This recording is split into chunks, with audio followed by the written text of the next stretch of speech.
Caras amigas, caros amigos, hoje nós vamos falar sobre as virtudes na Grécia Antiga. Essa palavra virtude hoje parece que perdeu um pouco do sentido que ela tinha, parece não perdeu um pouco do sentido que ela tinha, pelo menos até na modernidade, durante a Idade Média também, e evidentemente na Grécia Antiga. Hoje, quando se fala uma pessoa virtuosa, um homem virtuoso, isso é um vocabulário um tanto, digamos assim, inabitual, porque parece que, não sei, perdeu a força em todo caso, né? Mas a virtude na Grécia era algo muito importante, né? A própria palavra virtude, na verdade, tem uma história muito remota, na própria Grécia. Remontando até o século VIII, o século IX, por exemplo, considerando-se que Homero viveu no século IX, antes de Cristo, evidentemente, e Hesíodo viveu no século VIII, então a virtude, a palavra virtude em grego era areté. Em latim, então, nós temos a palavra virtus, que vem do radical vir, né, enfim, vir, que significa viril, significa o homem no sentido anatômico do termo, viril, então já tem essa conotação também.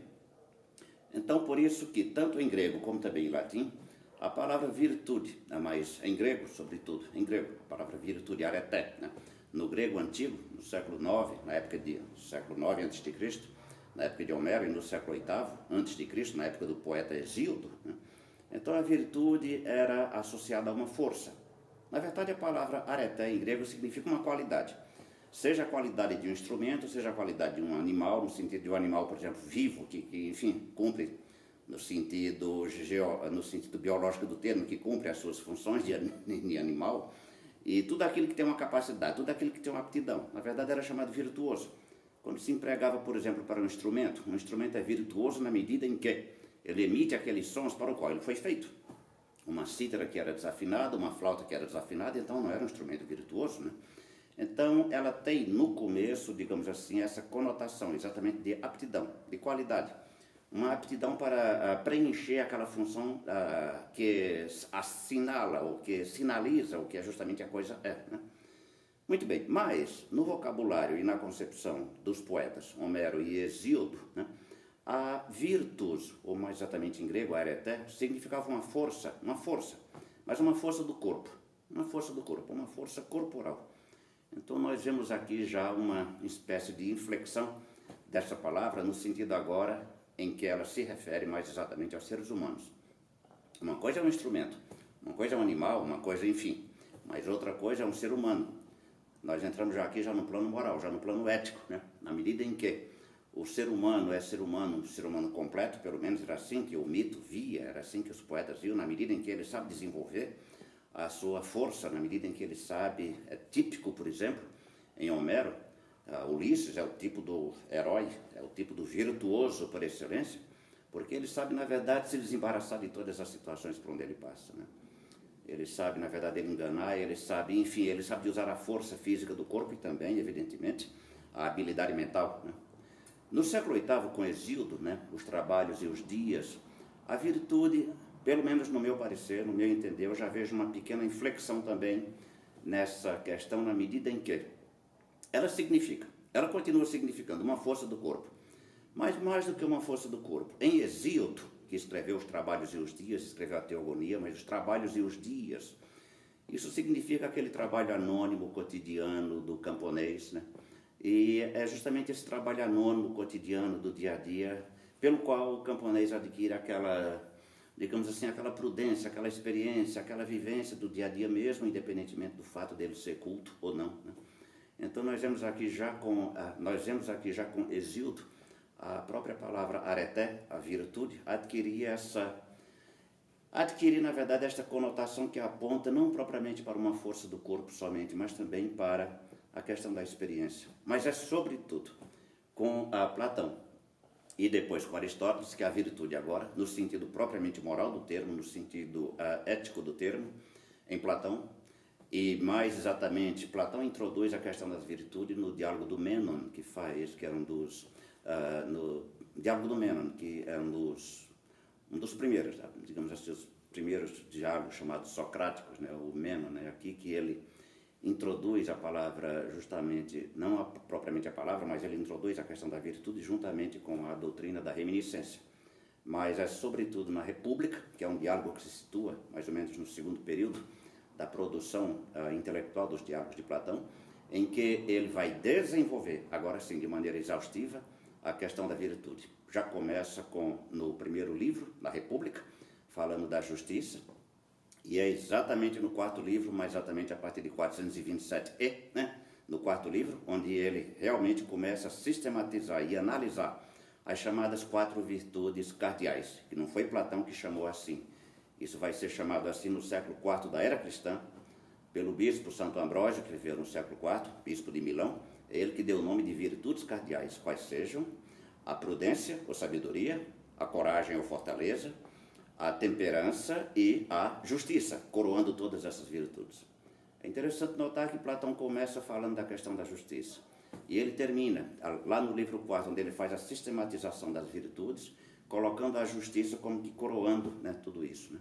Então, a prudência, a sabedoria, aquilo que, na verdade, faz com que na verdade, aquele que sabe respeitar, aquele que sabe os seus limites e também a sua capacidade. É aquele que sabe medir, é aquele que sabe ponderar, é aquele que sabe, né? Então, tudo isso vai ser, na verdade, depois, tudo isso, na verdade, Platão faz uma analogia do próprio ser humano também com a polis, com a própria cidade. O que é que significa, então, a virtude nesse sentido para Platão? A virtude para Platão, nesse sentido, significa uma força, sim, mas uma força da alma. Ou seja, o sujeito realizar da melhor maneira possível, né, aquela função para a qual ele é assinalado, ou aquela função, na verdade, que lhe compete. Na polis, por exemplo, o legislador faz leis, ele não vai fazer sapato, o sapateiro é que faz sapatos, o marceneiro faz mesa, ele não vai fazer, digamos assim, a casa, a não ser que ele seja também pedreiro, né? Então é exercer da melhor maneira possível a sua função. É aquele que sabe, na verdade, fazer com que, né? Aqui entra a questão da relação, tanto das relações subjetivas e das relações sociais na polis. Para Platão, tudo isso, na sua visão, tem um funcionamento, tem uma função de conjunto, de harmonia, onde tudo deve funcionar da maneira mais perfeita possível. Né? Assim, se todos cumprirem da melhor maneira possível a sua função, os guardiões que guardam, que preservam, do sentido militar, a segurança da polis, da cidade, né? Os comerciantes, aí a classe daqueles que, na verdade, querem o lucro, né? Onde Platão faz toda uma, mas eu não vou entrar nesses detalhes agora, porque nós já fugimos um pouco à questão da areté, da virtude, né? Mas Platão faz toda uma relação entre a divisão tripartite da alma, juntamente com essas divisões da polis. Mas, em todo caso, é na polis, o rei filósofo, aquele que contempla, na visão de Platão, aquele que contempla os modelos, os paradigmas separados das realidades efêmeras, sensíveis, e que tenta, na verdade, aplicá-los justamente no funcionamento da polis. Como se sabe, para Platão, as verdadeiras essências das coisas estão separadas das coisas, porque se elas estivessem imiscuídas juntas com as coisas, elas também se transformariam. Então, como formas, que são formas simples e formas que, na verdade, como o nome já indica, informa justamente as coisas, né? As coisas que são, por assim dizer, numa versão popular de Platão, o reflexo, o pálido, né, das verdadeiras essências das coisas.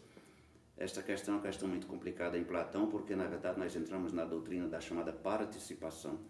Na verdade, as verdadeiras essências são separadas. Por outro lado, as coisas aqui de baixo, as coisas desse mundo sensível, elas participam, de certa maneira, dessas essências. Como essa participação se dá? Platão, evidentemente, não vai explicar. Mas o rei filósofo é aquele que, intuindo, na verdade, as verdadeiras essências, intuindo, vendo pela visão da alma, como diz Platão, os verdadeiros paradigmas, os modelos, ele tenta aplicá-los justamente à polis. Então, o rei é prudente na medida em que ele souber distribuir para cada um aquilo que lhe compete da melhor maneira possível. O rei é corajoso na medida em que ele souber defender a polis. O rei é temperante na medida em que ele sabe justamente dosar, equilibrar as funções dos cidadãos. E ele é justo na medida em que justamente ele distribui a justiça de maneira equitativa. Então é com Platão que nós temos realmente essa inflexão radical na virtude, na medida em que a virtude passa a ser agora sim uma força, mas uma força da alma. Isso vai ser retomado pelo seu discípulo Aristóteles, que no livro justamente a Ética Nicômaco começa justamente atacando o problema da felicidade, juntamente com o problema da virtude, já no primeiro livro, né? e no primeiro livro da Ética a Nicômaco, no capítulo 13º, onde Aristóteles, na verdade, vai dar a definição da virtude como justamente uma excelência da alma. É aí também onde Aristóteles vai fazer uma divisão da alma, assim como Platão, que era tentado fazer uma divisão bipartite da alma, mas termina fazendo uma divisão tripartite da alma. Assim também Aristóteles termina fazendo uma divisão tripartite da alma. Então, o que nós temos aqui é que Aristóteles, na verdade, vai, no final, dar essa definição da virtude como sendo a excelência da alma e dividindo, ao mesmo tempo, a virtude em duas modalidades principais, ou em dois gêneros principais. As virtudes éticas, propriamente ditas, e as virtudes intelectuais. Isso causa um grande problema para Aristóteles, porque até que ponto uma virtude intelectual é uma virtude? Se a virtude, tanto para Platão como para Aristóteles, sobretudo, ela depende dos atos voluntários, ela depende da vontade e da liberdade do sujeito, é o sujeito que, na verdade, pratica, é o sujeito que exercita justamente aquela virtude. Então, se o sujeito já nasce prudente, se o sujeito já nasce inteligente, isso pode ser considerado realmente uma virtude ou não? Isso é um grande problema para Aristóteles. Aristóteles diz sim, na medida em que ele souber utilizar aquela inteligência e utilizar também aquela sabedoria, aquela prudência com a qual ele nasceu, né, para as finalidades com as quais ele trabalha. Então, o sujeito é virtuoso na medida em que ele sabe utilizar. Mas Aristóteles também vai aplicar algo novo nessa questão das virtudes, na medida em que. Então, as virtudes morais, propriamente ditas, são aquelas que dependem do sujeito, da liberdade do sujeito. Por isso que, no livro 3º, da Ética a Nicômaco, Aristóteles vai justamente se deter numa análise muito minuciosa dos atos voluntários e dos atos involuntários, né? Que é, na verdade, onde ele mostra toda a sua acuidade, toda a sua originalidade, né? O que é um ato voluntário? Aquele ato que depende do sujeito. Um ato que não depende do sujeito não é um ato voluntário. O sujeito está andando por uma calçada, ele é arrastado por uma tempestade, por exemplo, esse não é um ato voluntário. Ato voluntário é aquele ato que pressupõe, na verdade, o consentimento do sujeito, né? E depois o arrependimento ou aquilo que se chama a consciência tranquila, por um bem realizado. Então, o que é que depende, então, do sujeito? É justamente aquelas virtudes que Aristóteles chama de virtudes éticas, propriamente ditas. Quais sejam, né? Justamente a coragem, a amizade, a liberalidade, a generosidade, a magnanimidade de alma. Então, tudo isso depende. Mas um ponto importante que Aristóteles introduz aqui também é que a prudência, se vê que a prudência e a temperança, na verdade, comandam todas as virtudes em Aristóteles, na medida em que o sujeito não deve fazer nem muito demais, nem menos demais. O excesso de coragem, na verdade, não é coragem, é temeridade. Se o sujeito vai, por exemplo, apagar um fogo e ele entra no fogo, então isso daí já não é mais coragem, isso é temeridade, né? A coragem significa, na verdade, a virtude em geral para Aristóteles significa usar o meio termo, nem de mais, nem de menos. Então, o excesso de coragem é temeridade. O excesso, na verdade, ou a falta quase toda de coragem é covardia. Então, o sujeito age com prudência. É nesse sentido que Aristóteles, então, na verdade, Aristóteles é aquele que vem sistematizar, através dessa análise muito aguda, muito intuitiva, de sistematizar e depois desenvolver aquilo que Platão já havia, digamos assim, introduzido e desenvolvido, a questão das virtudes como justamente uma força da alma, né? É interessante notar que durante o período de Platão, que viveu no século V, né, surgiu um movimento, como se sabe, um movimento dos sofistas, em torno de 450 a 410, enfim, estavam os sofistas, cujos nomes principais são Protágoras, Hípias, Pródico, Cállicles, Górgias, né? Os sofistas também, na verdade, o que significa a virtude para o sofista? A virtude para o sofista, na verdade, é uma força, mas uma força de quê? Da persuasão, da retórica, da fala, de saber falar. Isso era como os sofistas entendiam as virtudes. Nós vamos ver também, a partir do final do século IV, mais exatamente por volta de 312, quando surge a filosofia estoica, o estoicismo primitivo, e depois dele, por volta de 307, o epicurismo. Tanto os estoicos como também Epicuro, na verdade, desenvolveram, exploraram também a questão das virtudes. Mas, para os estoicos, o que predomina, na verdade, é o quê? É justamente a prudência, a sabedoria e a temperança. O sábio é aquele que, na verdade, sabe, por assim dizer, temperar.